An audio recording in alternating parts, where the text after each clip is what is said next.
بسم اللہ الرحمن الرحیم الحمد للہ رب العالمین والعاقبۃ للمتقین والصلاة والسلام علی سید الانبیاء والمرسلین اما بعد فاعوذ باللہ من الشیطان الرجیم بسم اللہ الرحمن الرحیم ان اللہ لا یستحیی ان یضرب مثلا ما بعوضۃ فما فوقها فأما الذين آمنوا فيعلمون أنه الحق من ربهم وأما الذين كفروا فيقولون ماذا أراد الله بهذا مثلا يضل به كثيرا ويهدي به كثيرا وما يضل به إلا الفاسقين آمنت بالله صدق الله مولانا العظيم وبلغنا رسوله النبي الكريم الأمين ببركته إن الله وملائكته يصلون على النبي یا ایھا الذین آمنوا صلوا علیہ وسلموا تسلیما الصلاۃ والسلام علیک یا سیدی یا رسول اللہ الصلاۃ والسلام علیک یا سیدی یا حبیب اللہ الصلاۃ والسلام علیک یا سیدی یا رحمۃ للعالمین وعلی آلک واصحابک یا حبیبی یا سیدی یا محمد رسول اللہ صلی اللہ علیہ وسلم۔ اللہ تبارک و تعالیٰ کی لامعداد بے شمار حمد و ثنا کے بعد درود کا نذرانہ حضور تاجدار مدینہ سرور قدوسینہ فیض وطینہ صلی اللہ تعالیٰ علیہ وسلم کی بارگاہ میں میرے واجب القدر بزرگوں دوستوں نوجوان ساتھیوں سورۃ البقرہ کی آیت نمبر 26 الحمدللہ آج کے درس قرآن کا حصہ دعا ہے خالق کائنات جو بھی عرض کیا جائے رب ذوالجلال اس میں حق شناسی کی توفیق عطا فرمائے اور زبان پر حق جاری فرمائے اور ہم سب کو سن کر عمل کی توفیق عطا فرمائے۔ میرے واجب القدر اس آیت مقدسہ کے اس جزء کے چند فائدے عرض کرنے ہیں اور فسق کے درجے عرض کرنے ہیں کہ فاسق انسان رب ذوالجلال نے فرمایا وما یضل به کہ اس کے سبب سے یعنی اس قرآن کے سبب سے اور تو کوئی گمراہ نہیں ہوتا الا الفاسقین مگر یہ کہ جو فاسق ہیں۔ فسق کے علماء کرام نے 3 درجے بیان فرمائے ہیں، تغابی، انہماق، حجور۔ تغابی یہ کہ انسان گناہ کا عادی نہ ہو، اتفاقیہ طور پر اس سے گناہ سرزد ہو جائے لیکن اس گناہ کبیرہ کو برا جانتا ہو، اتفاقیہ طور پر گناہ کبیرہ اس سے سرزد ہو جائے لیکن اس کے باوجود اس گناہ کو وہ برا جانتا ہو کہ میں نے یہ بہت غلط کیا اور یہ گناہ کبیرہ ہے اور حرام ہے، اس چیز کو جانتا بھی ہو اور مانتا بھی ہو۔ جاننا اور ہوتا ہے، ماننا اور ہوتا ہے کہ میرے سے یہ گناہ کبیرہ ہو گیا، یہ حرام ہے، یہ بہت غلط ہوا، اس پر وہ شرمسار بھی ہو۔ انہماق یہ کہ انسان گناہ کبیرہ کا عادی ہو لیکن اس کے باوجود اس گناہ پر شرمسار بھی ہو اور اس پر حرام بھی جانتا ہو اور گناہ کبیرہ بھی جانتا ہو اور مانتا بھی ہو۔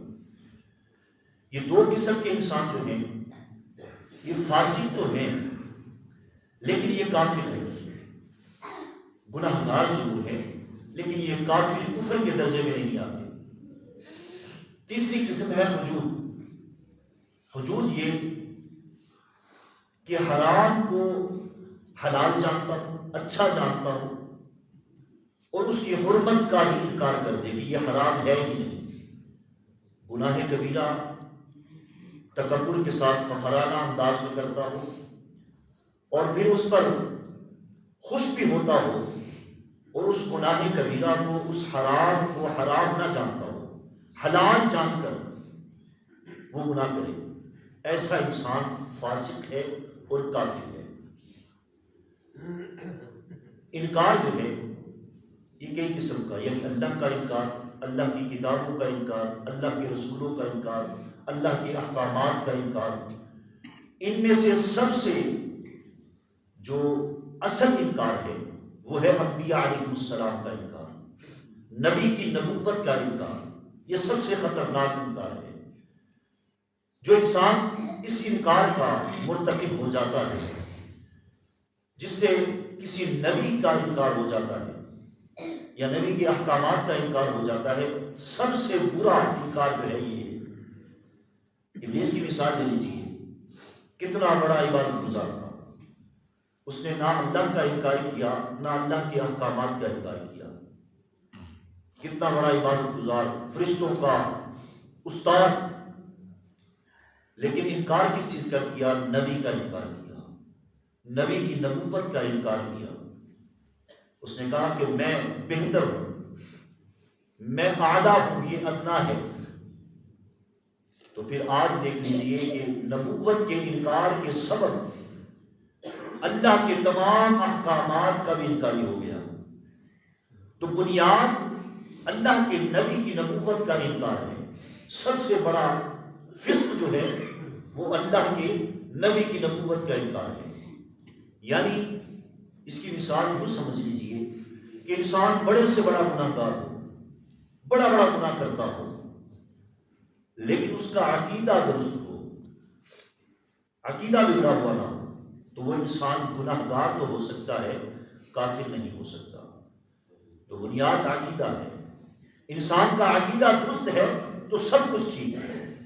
وہ انسان گناہ گار ضرور ہے، اللہ تعالیٰ کی بارگاہ بھی وہ پکڑ اس کی ضرور ہوگی، دوزخ کا وہ ایندھن ضرور بنے گا، لیکن ایک نہ ایک دن اس عقیدے کی درستگی کی وجہ سے اس کو جہنم سے نکال کر جنت میں ڈال دیا جائے گا. تو سب سے بنیاد جو ہے وہ عقیدہ ہے. اللہ اور اس کے رسول کو ماننے میں عقیدہ درست رکھنا یہ بنیاد ہے. اللہ تبارک و تعالیٰ کرم فرمائے، خالق کائنات عمل کی توفیق عطا فرمائے. انسان نماز پڑھتا ہے اور اتنی لمبی نماز پڑھتا ہے کہ دیکھنے والا انسان اس کو عبادت گزار گمان کرتا ہے کہ یار بہت اچھی، یعنی عبادت کا حق ادا کر رہا ہے. انسان زکات دیتا ہے، اللہ کی راہ میں خرچ کرتا ہے اور بے پناہ خرچ کرتا ہے. اتنا خرچ کرتا ہے کہ دیکھنے والا اس کو سخی محسوس کرتا ہے کہ یار اس سے بڑا سخی کوئی نہیں. لیکن اگر خدا نخواستہ اس کا عقیدہ بگڑا ہوا ہے، عقیدہ درست نہیں، اللہ کے نبی کو مختار نہیں مانتا، اللہ کے نبی کو نبی نہیں مانتا، نبی نہیں جانتا، تو پھر نہ اس کی عبادت ہے نہ اس کی صحابت ہے. یہ اللہ کی راہ، اللہ کی بارگاہ میں یہ مقبول نہیں بلکہ مردود ہے. اللہ تبارک و تعالیٰ کرم فرمائے. اس آیت مقدسہ کے اس جزء سے چند فائدے آپ کی گوش گزار کروں. سب سے پہلا فائدہ یہ کہ ضدی انسان جو ضد پہ اڑ جائے، جو کہے کہ میں نہیں مانتا، تو پھر اس کے پاس دلائل کے لیے اور تو کچھ نہیں ہوتا، وہ دائیں بائیں کی سناتا ہے. جیسے کفار قرآن پاک کا مقابلہ تو نہ کر سکے، اس کا مد مقابل تو نہ لا سکے، تو پھر اپنی حق درمی کو چھپانے کے لیے، اپنے اس جھوٹ کو چھپانے کے لیے دائیں بائیں کی مارنے لگے کہ رب ذوالجلال اتنی بڑی ذات ہے، اگر یہ قرآن اللہ کا کلام ہے، یہ قرآن سچا ہے، تو پھر اس میں مچھر کی مثال کیوں آئی، اس میں مکڑی کی مثال کیوں آئی.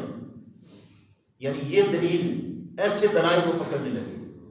تو میرے بازو کی قدر، جب انسان حق درمی کا شکار ہو جائے تو پھر اس کا علاج نہیں ہو سکتا، تو وہ انسان بہت جلد گمراہ ہو جاتا ہے. دوسرا فائدہ اس آیت مقدسہ سے ہمیں یہ بھی حاصل ہوا کہ بری چیز کو جاننا، بری چیز کو ذکر کرنا یہ برا نہیں ہوتا. حقیر چیز جو ہے اس کا جاننا، اس کا علم رکھنا. مثال کے طور پر ہمیں کسی گناہ کا علم نہ ہو تو ہم گناہ سے بچیں گے کیسے؟ کسی گناہ کا مجھے علم ہی نہیں، مجھے یہ پتہ ہی نہیں کہ شراب جو ہے وہ حرام ہے، تو میں شراب کے حرام نہ جاننے کی وجہ سے شراب سے بچوں گا کیسے؟ کوئی مجھے شراب لا کے دے دے، اب مجھے پتہ ہی نہیں کہ شراب حرام ہے، تو میں شراب سے بچوں گا کیسے؟ کہنے کا مقصد یہ کہ گناہ کو جاننا اور گناہ کو ذکر کرنا یہ برا نہیں ہوگا. گناہ جاننے کے باوجود اس کا ارتکاب کرنا، گناہ کو کرنا جو ہے یہ بہت برا ہوتا ہے۔ گناہ کو اگر ہم جانیں گے نہیں تو اس سے بچیں گے بھی نہیں۔ اللہ تبارک و تعالیٰ کرم فرمائے۔ تیسرا فائدہ اس آیت المقدسہ سے ہمیں یہ بھی حاصل ہوتا ہے کہ قرآن پاک ایک ہے، قرآن ایک ہے لیکن اس کو دیکھنے والی نظریں مختلف ہیں۔ ایک ہے قبول کی نظر، جو دیکھتے ہی قبول کر لیتی ہے کہ یہ کلام خدا ہے۔ ایک ہے اعتراض کی نظر، جو دیکھتے ہی کیا کہتی ہے کہ یہ اللہ کا کلام نہیں ہو سکتا، اس کے ذہن میں فوراً سوال اٹھتا ہے، رنگ برنگے سوال اٹھتے ہیں۔ قرآن ایک ہے، اس میں قرآن کا قصور نہیں، اس میں دیکھنے والے کی نظر کا قصور ہے۔ مثال کے طور پر اللہ کی طرف سے رحمت کی بارش جو ہے وہ غلام کے پھول پر بھی برستی ہے، وہی بارش گندگی پر بھی برستی ہے۔ اس میں اگر گندگی یہ دعویٰ کرے کہ یہ بارش کا قصور ہے کہ میری بدبو بڑھ گئی، تو اس میں بارش کا قصور نہیں، اس گندگی کا قصور ہے کہ اس کے اندر جو گندگی، جو بدبو اس کے اندر چھپی ہوئی تھی، بارش کی وجہ سے وہ ظاہر ہو گئی۔ اس میں قرآن پاک کا قصور نہیں۔ قرآن پاک کی رحمت کی بارش جو ہے یہ پھولوں کی خوشبو کو بڑھا دیتی ہے۔ جس کے دل میں نور ایمان ہے اس میں اور تازگی آ جاتی ہے، اور جس کے دل میں گندگی ہو، عقیدے کی گندگی ہو، تو جب یہ رحمت کی بارش برستی ہے تو وہ گندگی ظاہر ہو جاتی ہے۔ اللہ تبارک و تعالیٰ کرم فرمائے، اس میں اس قرآن کا قصور نہیں۔ یہی مثال صاحب قرآن کی لے لیجیے، یہی مثال کہ صاحب قرآن ابو جہل نے دیکھا تو محمد بن عبداللہ نظر آئے صلی اللہ علیہ وسلم، لیکن اسی نبی کو، اسی میرے محبوب کو جب ابو بکر نے دیکھا تو پھر کیا عرض کرتے ہیں، یا رسول اللہ آپ جیسا سونا میں نے زمانے میں نہیں دیکھا، دنیا میں نہیں دیکھا۔ حسان بن ثابت فرماتے ہیں، عرض کرتے ہیں، یا رسول اللہ آپ جیسا حسین و جمیل یہ دیکھتے کیسے، کسی ماں نے ایسا جنما ہی نہیں، خدا نے اس سچائی پن چڑھیا جہدے وچ محمد نوں ڈالیا سی۔ اللہ تبارک و تعالیٰ کرم فرمائے، خالق کائنات قرآن پاک کو اگر سمجھنا ہے، قرآن پاک کی حکمت کو جاننا ہے، تو سب سے پہلا عمل یہ کرنا پڑے گا کہ صاحب قرآن کی عظمت کو سمجھنا پڑے گا۔ خالق کائنات کی بارگاہ میں دعا ہے یہ چند منٹ کی حاضری اپنی پاک بارگاہ میں قبول و منظور فرمائے۔ اللہ تبارک و تعالیٰ قرآن پاک کو سمجھنے کی، سمجھ کر اس پر عمل کرنے کی بھی توفیق عطا فرمائے۔